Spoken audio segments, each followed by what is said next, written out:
Hello, and welcome to another exciting edition of God Bless America. Thanks for joining us. What I wanted to talk about today was the Sequester. It's all over the news.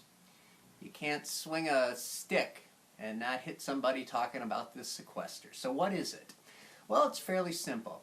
The Republicans wanted spending cuts, the Democrats didn't, particularly Barack Obama.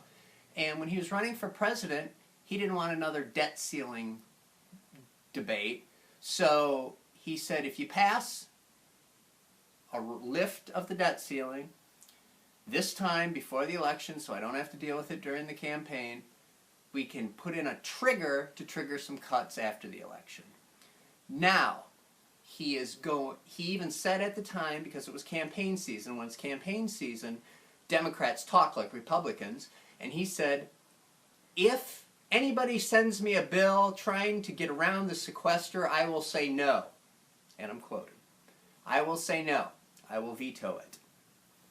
Now, it's after the election, and he's coming out and saying, this sequester is going to cause locust, pestilence, and death. We can't have it.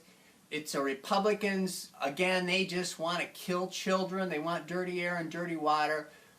I can't imagine why they would want such horrific tumult to fall down on our society. And unfortunately, I have to digress here for a minute and say that the media is really dropping the ball, because obviously Barack's their guy. You always have the mainstream media defending the Democrats and ignoring the news that makes the Democrats look bad. But they're not doing you any favors. They're not doing anybody any favors. If it was a Republican, they would have a side-by-side comparison of him saying one thing one day and the opposite thing another day. But he's a Democrat, so they just ignore it. I do have to give Bob Woodward some credit. He wrote an article in the Washington Post saying so much. And you do hear some stuff on talk radio about it. But the average person who relies on the mainstream media, who doesn't have time to dig, it's a disservice to them because they don't know, and they're being lied to by the President of the United States. And I'm sure you heard a lot about Rush saying recently that he was ashamed of America for the first time in his life. It was kind of a riff on Michelle Obama saying it was the first time in her life that she was proud to be an American when Barack Obama was running for president. But it's sad, because there's not going to be pestilence and death. The Democrats say that every time that there's any sort of talk of any cut. And the reason is because they know that if they cut something, nobody's going to notice. If they cut $40 billion out of $3,700 billion that they're going to spend, you wouldn't notice. And that's their biggest fear, that you won't notice. So what they're going to do is they're going to make sure, even if it's a little tiny, tiny cut, they're going to make sure you feel it.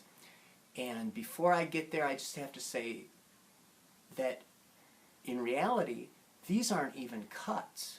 These are just decreases in the amount of the increase that happens each year. By law, they use the baseline budget of the year before, then they add to it, and that's the new budget for the next year. Every department, no matter how worthless, gets an increase. So instead of being increased by 10%, say it's only increased by 9%. That is a devastating cut, according to Democrats.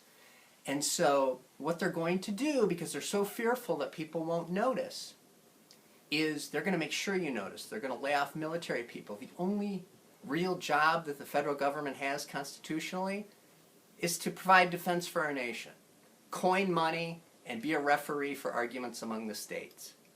So they're going to take these so-called cuts, which really are just decreases in the increase, and they're going to stick it to us. They're going to close the national parks. Oh, that huge 0.00001% of our budget that goes to national parks. They're going to cut the defense. They're going to make long lines at airports. Oh, we can't afford the TSA. They're going to make you suffer. Because if they didn't, nobody would notice, and people would realize that they don't need to be spending $3.7 trillion of your money every year. Last thing, if the government spent the same amount of money next year as this year, and the year after that as this year, it would be considered by the Congressional Budget Office to be a $9 trillion cut, spending the same amount of money. Thank you very much for joining us on God Bless America, and stay classy, Internet.